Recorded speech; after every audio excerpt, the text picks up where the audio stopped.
Welcome to the Snow Show and welcome back to Hakuba, located at the base of the Northern Alps in Japan. Hakuba has 10 resorts and is renowned for its world-class powder snow. And in today's episode, we check out runs from 3 of the best resorts. Learn the importance of stance for skiing success, find the perfect snowboard and goggles. Plus, we visit the national treasures of Zen Koji Temple and Matsumoto Castle.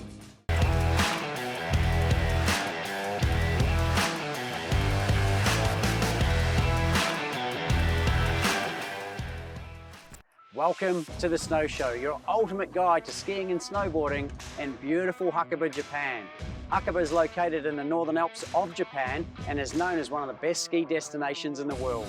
With its abundant snowfall and stunning mountain views, it's been attracting winter sports enthusiasts for decades. So, what are you waiting for? Pack your bags, grab your skis or your snowboard, and come experience the magic of Hakuba, Japan on the Snow Show.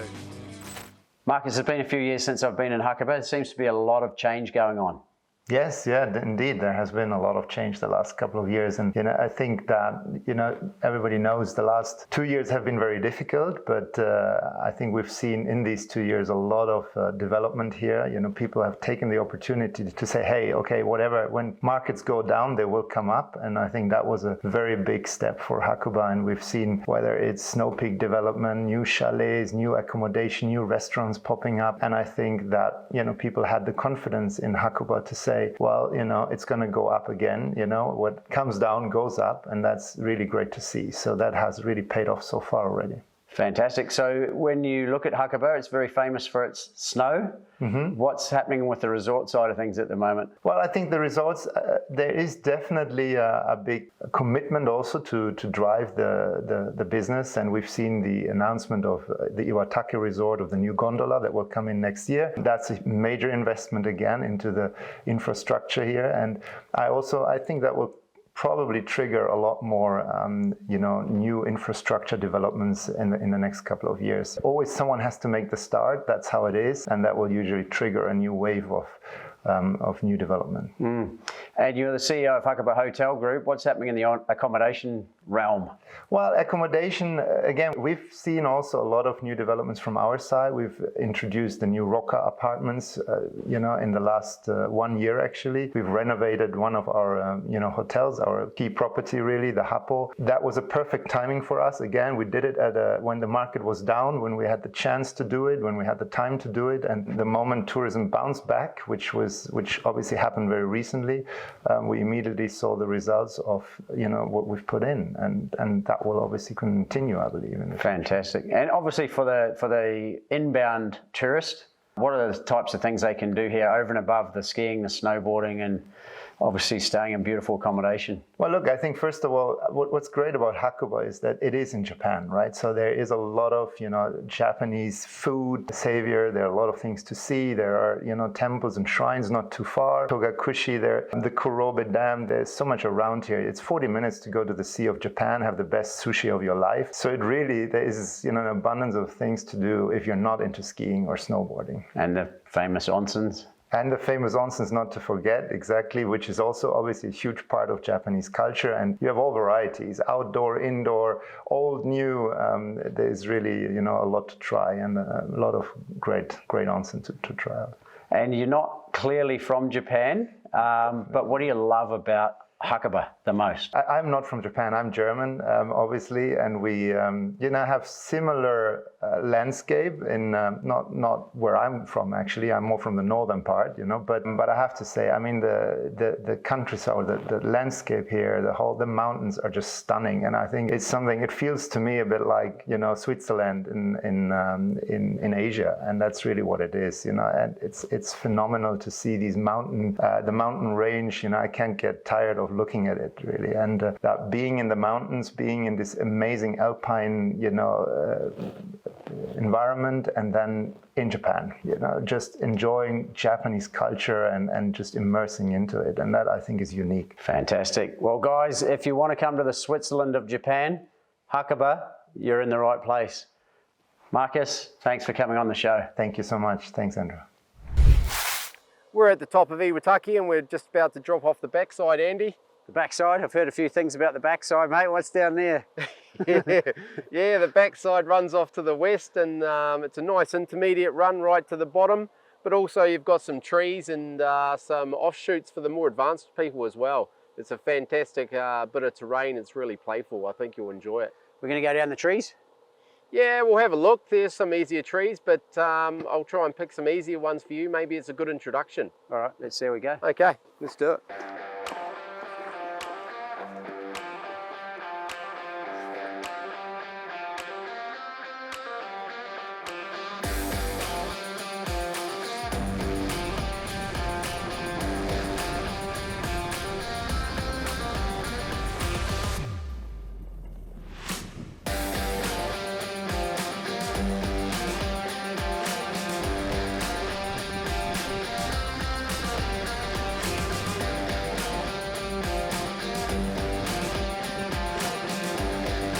Okay, Andy, one of the beauties of Iwataki is these beautiful trees, okay? But you think you need a bit more practice yet, so why don't you just do the nice easy run around that wraps around, and I'll meet you down there.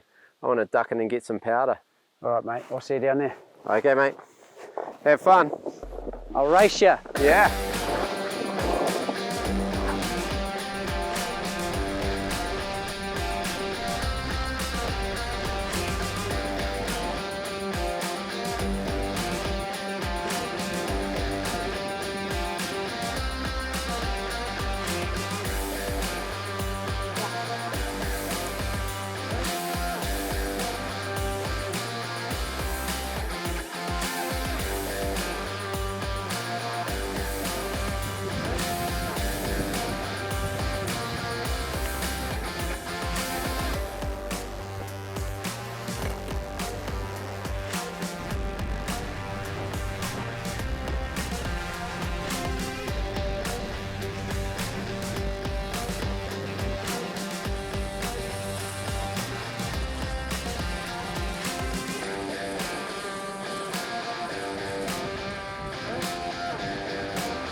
Wow, what a run.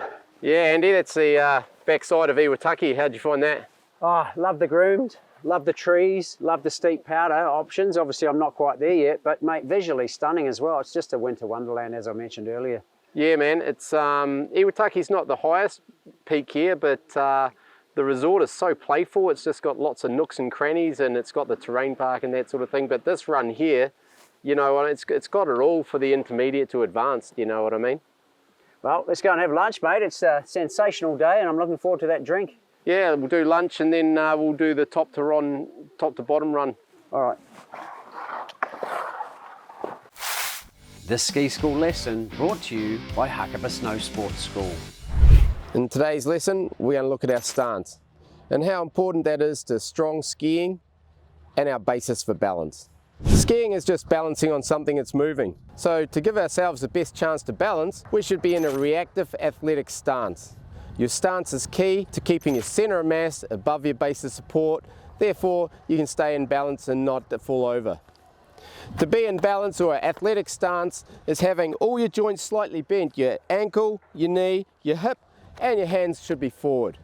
This is the same as in any sport we do. It's like a soccer goalkeeper in the nets, a basketballer marking someone else, a tennis player about to receive a serve. In all these sports, you need to be in a reactive position because we don't know what's going to go on around us. We might need to move up to balance, we might need to move down to balance. So we don't want to be fully extended in any of our joints because now we lose the ability to move up. We don't want to be fully flexed in any of our joints because then we lose the ability to move down to balance. When we're skiing, the snow is changing underneath our feet, so we need to be in this reactive position, ankles, knees and hips slightly bent, hands forward, so that I can compensate for any changes that are going to happen underneath my feet. This way, I'm in a very good position to balance.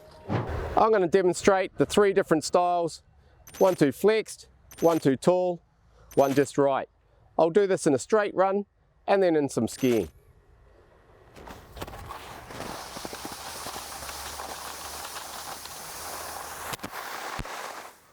You can see there, I was way too flexed in all my joints. I'm going to lose the ability to move down to balance. Now, to upright.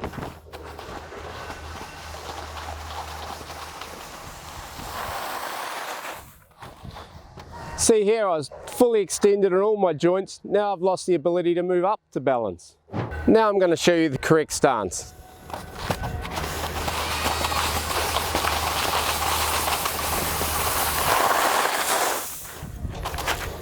See there, my hands were forward, my ankles, knees and hips were slightly bent. I can move down to balance, I can move up to balance. Now we're going to show you skiing the three different, too flex, too tall, just right.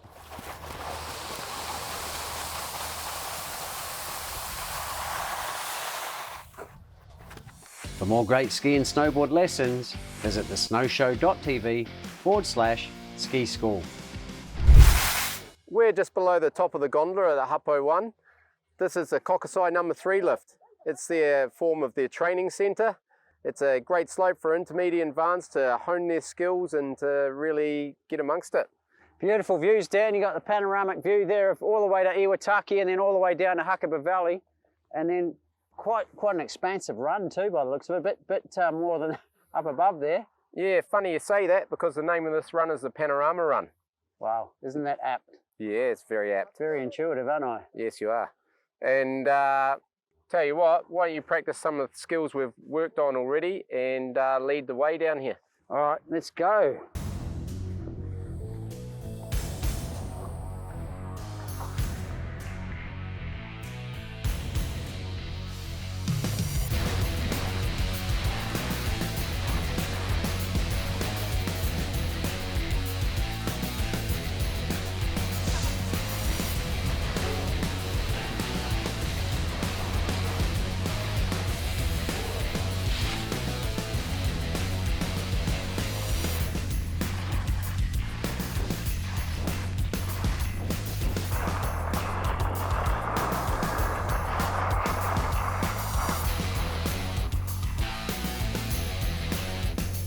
Oh, that was an interesting little finish there.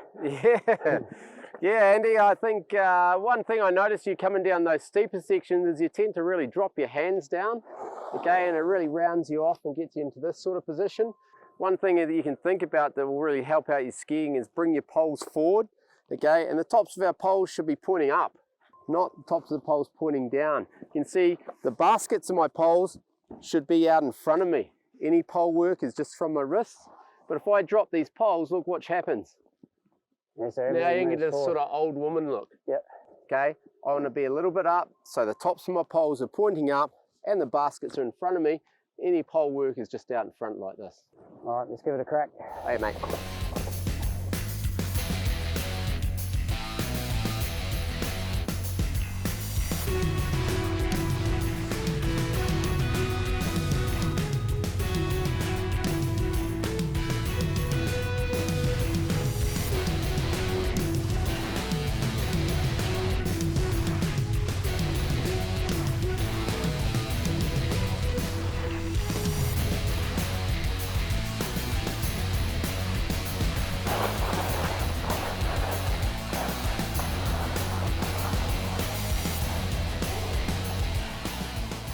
Wow, what a great training run. Yeah, it's a good one, that one, isn't it? It's the Cacasi number 3 lift at Hakuba, and probably it's their best training facility they've got here, really. It's great for the intermediates and advanced to practice on. Still not great for beginners, but how'd you find it? I love the width. You know, you got the width, you've got, and to me the width like seems like it degradients or de-lofts or whatever you want to call it. But the snow quality too is just fantastic. Yeah, and your beautiful views. Views are a bonus, aren't they? But yeah, no, I really felt like that whole thing we talked about poles is starting to come together. I don't know what you think, but yeah, I definitely loved it as a training facility. Yep, no, you're doing really well, Andy. Okay, let's run on. We're going to go and have a look at the Skyline lift now. All right, let's go. Brilliant.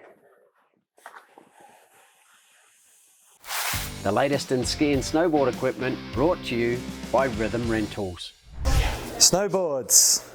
The best part about fitting out a snowboard is choosing which one you're going to be riding for the day. Now, I love snowboarding because of the way it makes me feel in the snow, getting a nice flow going and just enjoying the mountain, being with nature. But you don't want to go too far, too quickly. A good place to start when snowboarding is a board something like this.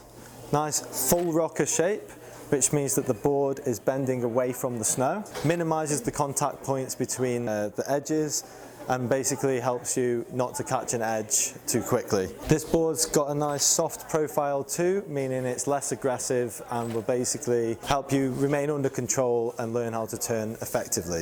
A full rocker board is definitely a good place to start when snowboarding and will help you fall in love. Now, once you've picked up snowboarding a little bit, you probably want to go for something with more of a hybrid shape.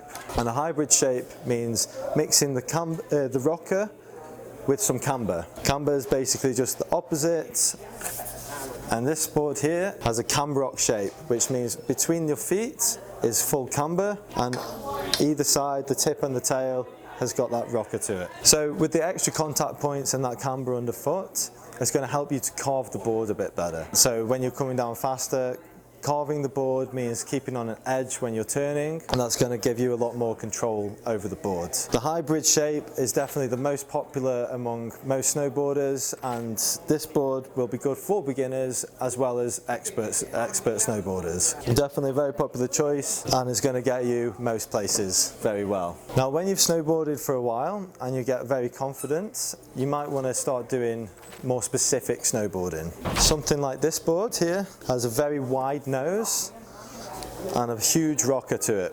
However, the rocker for this board starts just under the front foot. This big rocker will help you surf the powder snow very effectively and drive the board out of the powder. It also has a little bit of camber between the feet, which is going to help you carve too whilst on the mountain. As well as the camber and the rocker profile, this board also has a swallowtail. Now, this swallowtail helps you to turn very quickly in the powder, meaning there's less surface area in the snow. So when you're making your turns left and right, possibly through the trees, this board is just going to nip through like a little dart, and definitely is a bit of a weapon. But you wouldn't want to go onto this board if you're a beginner. So this is definitely a board that you can look forward to riding when your snowboarding ability becomes a lot better. That was a very, very quick overview on snowboards, and there's so many more out there to try. But when you're getting into it, you'll fall in love just like me, and you can find the right shape for you for the right day. For all your ski and snowboard equipment needs, visit thesnowshow.tv/ski equipment. Hakuba is not only famous for its world-class powder, but also its shrines and temples. So if you're having a day off the slopes, then Zen Koji Temple is definitely worth a visit. Zen Koji Temple is a renowned Buddhist temple located in Nagano, Japan, about 45 minutes from Hakuba, and is a must-see destination for anyone interested in Japanese culture and history. It's one of the oldest and largest temples in Japan, dating back to the 7th century, and is famous for its wooden statue of Amida Buddha, which is believed to have the power to grant salvation to those who touch it. The temple complex includes several impressive buildings, including the main hall, the bell tower, and the Neaman Gate, which features 2 fierce-looking guardians. The temple also has a unique underground passage called the Key to Paradise, which is said to purify the soul of those who pass through it. One of the most interesting things about Zen Koji Temple is its approach to spirituality. Unlike many other Buddhist temples, Zen Koji does not belong to a specific sect, allowing it to offer a more inclusive and diverse approach to Buddhism. Visitors can also explore the beautiful gardens, which include a cherry blossom grove and a pond filled with carp. The temple also offers various activities and events throughout the year, including meditation sessions, tea ceremonies, and traditional performances. Zen Koji Temple is a popular destination for tourists and pilgrims alike, offering a peaceful and spiritual retreat from the hustle and bustle of modern-day life. The latest in ski and snowboard clothing brought to you by Hansen, alive since 1877. Hey guys, today we are going to be choosing the perfect goggle. So the first thing you want to think about when choosing a goggle is what conditions are you going to be riding in. Are you going to be riding in predominantly sunny conditions? Are you going to be riding in a bit of sun and clouds? Or are you going to be riding in mostly overcast, snowy conditions? So let's start with your all-rounder lens. We've got here a sapphire iridium. This is going to be good for most conditions. You are going to be sitting in the mid-range, so it's going to be good for sun and clouds. It's not going to do each end of the spectrum extremely well, but you will be happy in most conditions in these. Next, we have the dark grey lens. So this is for your sunny days. It has less light transmission, so you're going to be less blinded on those days where it's really sunny, and you'll be pretty happy out there in these. Next, we have the Persimmon lens. So this is going to be great for your overcast days. It's going to let a lot more light in and you're going to be able to see a lot better, especially if you're night riding as well. This is the lens you want. As you can see, you can actually see a little bit more light through there, so that's a pretty good giveaway for a lens, generally speaking. Next, we want to talk about shape. So shape is a lot of preference, but some people do believe that you get more visual peripherals in a spherical lens. So here, as you can see, it's a slightly different shape. It's cut out of a round bulb of material rather than a cylindrical lens, which is more of a flat lens and it's just one sheet and it's bent over into a curve. So I personally ride in a cylindrical lens. I think I still get great peripheral vision, but it is all personal preference too. So that's your different kinds of goggles. Thank you for watching. For all your ski and snowboard clothing needs, visit hallehansen.com.au. Welcome to Matsumoto Castle, a magnificent fortress located in the heart of Nagano Prefecture. With its elegant black and white facade, the castle is known as the Crow Castle due to its resemblance to the black bird. Built in the 16th century, Matsumoto Castle is one of the oldest surviving castles in Japan. It played a vital role in the country's history, serving as a military base during the Warring States period. Today, visitors can explore the castle's 5 floors, including its unique features, such as the steep stairs and narrow passageways. Matsumoto is an excellent example of Japanese castle architecture.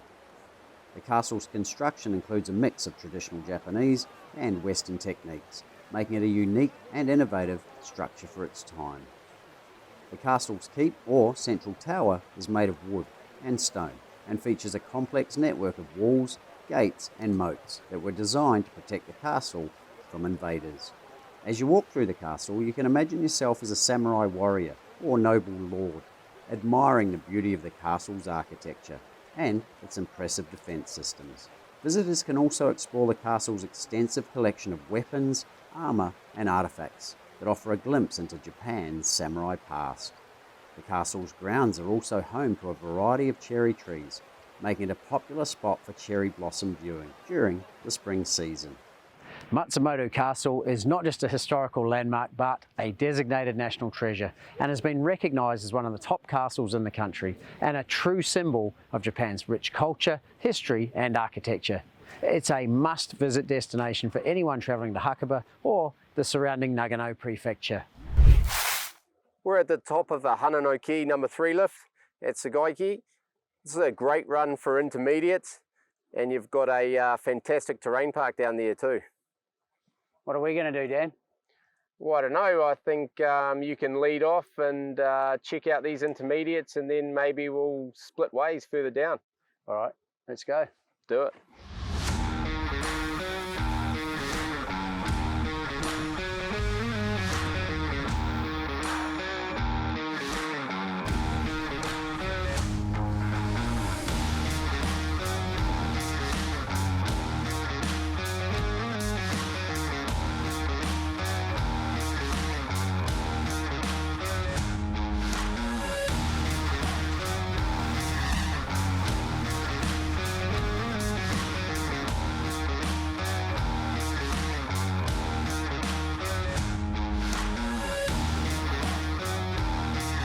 Okay, Andy, I'm going to go to the park, mate. You go that way. All right, see you at the bottom. See you at the bottom.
Okay, Andy, that's a Hanuki number 3 lift at Sagaiki. Quite a few options there. You got the terrain park where I went down. How was your side? Great, down that left side, beautiful wide open, and obviously you got the right side, which is similar. Yeah, yep, it is. And that park I went down had some fantastic features. I didn't actually realise it was so extensive. Yeah, one thing I noticed, Dan, I was getting a bit of speed up down there, and without the goggles today, a bit of wind in the eyes, a bit different to goggles. Yeah, the wind tends to sneak around the glasses, but my advice to anyone is always to wear a helmet for safety. And with the helmet, the goggles usually go as a set. You look a bit dorky with a helmet and glasses on, to be honest. Are you saying I look like a dork? Well, when you got your helmet and glasses, you are. Want to win the ultimate Hakuba Japan ski adventure for 2, worth over $10,000? This epic prize includes an amazing $1,500 ski clothing pack from Hansen, 5 nights luxurious accommodation at the Japow, 5 days skiing or snowboarding at your choice of 10 world-class ski resorts, 5 days of ski or snowboard lessons with the legendary Hakuba Snow Sports School, all your ski and snowboard rentals from Rhythm Rentals, and a pair of Oakley's revolutionary snow goggles for each of you, plus transfers to and from Tokyo with Nagano snow shuttles. So, what are you waiting for? Head to thesnowshow.tv and click on the Hakuba Competition tile for your chance to win this adventure of a lifetime. John, Hakuba, beautiful place to come for the skier, the snowboarder. Absolutely. But from an accommodation, there's that many options. Where do we even start? So the main resort in Hakuba is called Hapoone. That's where the Olympics were held in 1998. But Hakuba is actually a range of mountains. There's 10 resorts in the Hakuba Valley, but most people do stay around the Olympic Hapoone resort in 3 villages, Ekoland, Hapo, and Wadano. Now, Ekoland is quite popular for its nightlife, so there's a lot of young people who are staying there. And of course, there's chalets and nice hotels in that area as well. Now, the second village is called Hapo Village, and that's a great centrally located area, and it has accommodation plus nightlife. The main bonus of that area is you can walk to the gondola and to the ski lifts. Now, the third village that's quite popular is called Wadano, and that's a forested area that's dominated predominantly by chalets, but also a few high-end restaurants and a few hotels. It's very nice because it is both walking distance to the slopes, but also private and a bit more exclusive. And what types of accommodation are there? Oh, there's everything from backpackers to high-end luxury. So there really is everything for every type of traveler. And speaking of traveller, what are the types of traveller, or who are the types of traveller who come to Hakuba? Oh, it's a range of people. Of course, we're in Japan, so there's plenty of Japanese travelers here. But the Australians come. There's a lot of travelers from New Zealand, from Hong Kong, from Singapore. Hakuba is actually growing in popularity among North Americans and Europeans as well. So it's really exciting to see Hakuba emerge on the global stage as an international ski resort. Fantastic. And then let's say I'm a young 20-year-old, which not quite, but what are my options? Like, is it a backpacker and then close to hotels and bars, or? It depends on your preference, right? So you could do the backpackers option, and then you could stay in a lodge where there's, a bar and you meet other young travelers and go riding together. You can stay in a Japanese hotel or pension, which can be quite affordable, and you get a little bit more of an authentic Japanese experience that way. So it really depends on your preference. And for the couples that are out there? Oh, there's plenty of options. There's great hotels, there's chalets. One of the newest hotels in town is called the Hapo, so I'd really recommend that one as it's very modern and centrally located. And for the families? You can't go wrong with a chalet. So you get a self-contained chalet somewhere in the Wadano area. It's still walking distance to the ski slopes, so it's not an issue to get there. But you have the privacy of a self-contained unit with a kitchen and everything that goes along with that. And Hakuba is a bucket list experience in itself, but for someone who's really wanting to go over the top, what would you recommend? One of the high-end places for sure. So we're sitting in Roka right now, which is a brand new ski in, ski out luxury apartment complex. So you can't go wrong with the penthouses where we are now. It's about 900,000 yen a night, and it's as nice as it gets in Hakuba. Well, it's right on the slopes, isn't it? Yes, ski it in, is. ski out. Yeah, It's you can't beat that. Beautiful facilities. You even got a gym. Yeah, absolutely. So there's a sauna, there's 2 onsen baths, there's 5 bedrooms. It's a massive complex, and like you said, it's ski in, ski out. If you feel inspired to ski or snowboard Hakuba Japan, check out our amazing offers at thesnowshow.tv/Hakuba. Well, there it is, guys, my adrenaline-charged snow and cultural adventure in Hakuba, Japan. For more videos, special offers and information, go to thesnowshow.tv or follow us on YouTube. Sayonara.